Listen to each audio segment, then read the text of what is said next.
Welcome back to my channel, Duct Tape Mechanic. In this video I'll show you how I built this rotating tool carousel from scrap wood.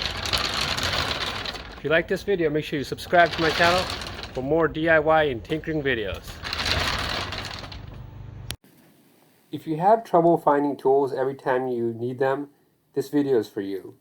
This rotating tool carousel will help you keep your work area more organized while also preventing you from buying new tools when you can't find your old ones.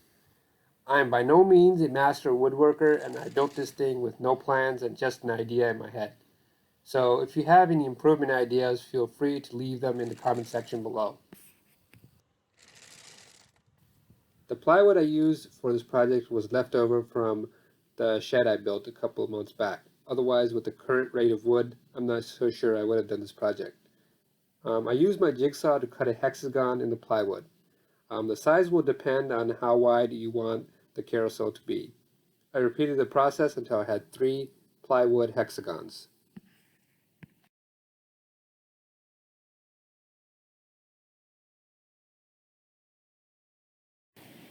Then I took a 1-inch PVC pipe I had lying around and cut it down to 24 inches. It is better to leave the pipe a couple inches longer than the total desired height of the carousel than just cut off the excess at the end.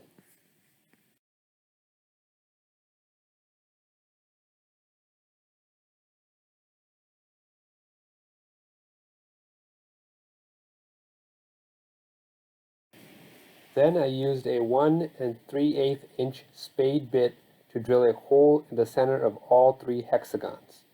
The more precise this hole is, the less play the carousel will have along the vertical axis. So if it is at all possible, I recommend using a drill press for this part.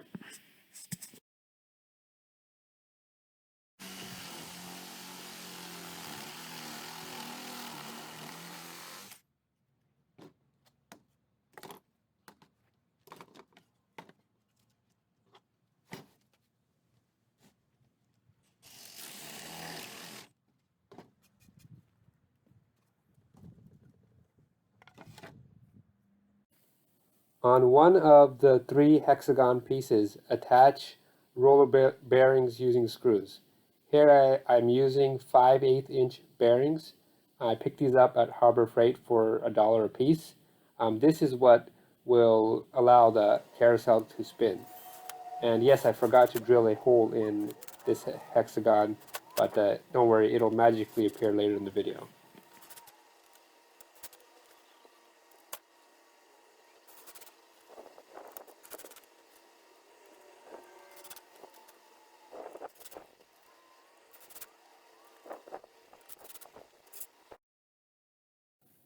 Next, I fastened the 2 remaining hexagons together using 2 2x4s that I had cut down to 20 inches.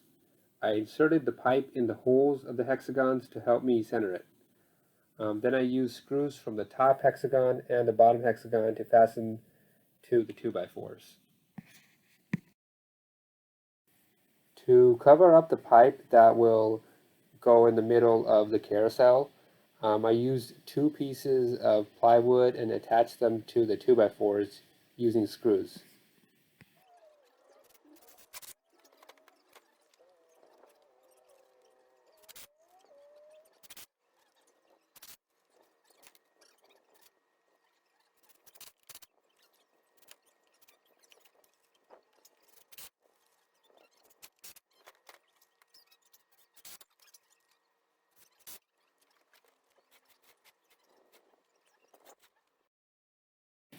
After that, I sanded everything down, and with the help of my nephew, I painted it yellow.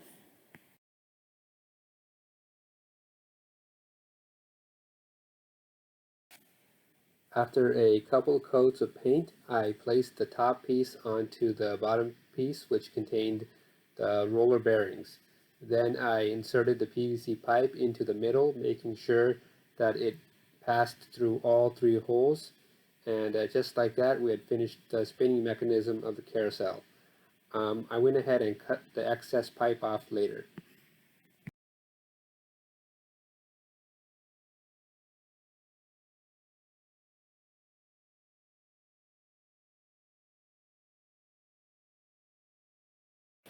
Next, I cut a large piece of pegboard that I got from Home Depot into 4 smaller pieces that were 20 by 10 inches long.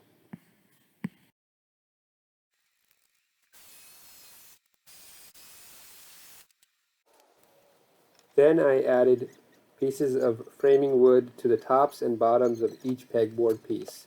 This is what will help secure the pegboard to the carousel.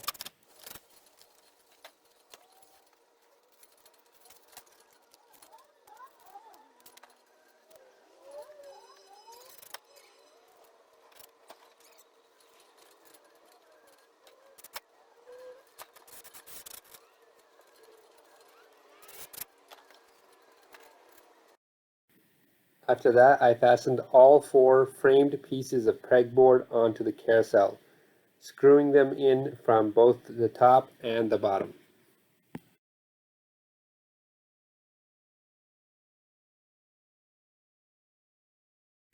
It looks like my nephew's having a good time with this thing. After that, I attached some pegboard hooks and hangers and began hanging my tools. Harbor Freight has a nice assortment of hooks that they sell for a couple of bucks.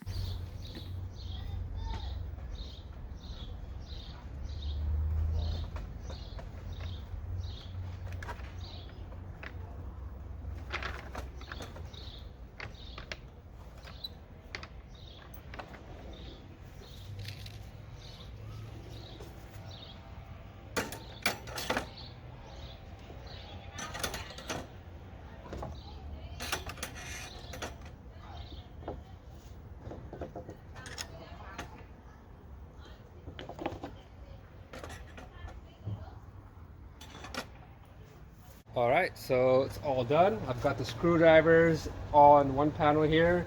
These are common everyday tools here. Then I got my measuring tools here.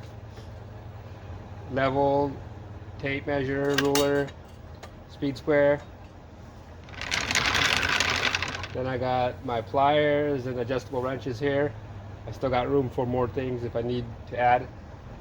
And then on this panel here, I just got some specialty sockets and my oil filter socket. It's just the kind of things that you know you have, but when it comes time to find them, you just can't find them.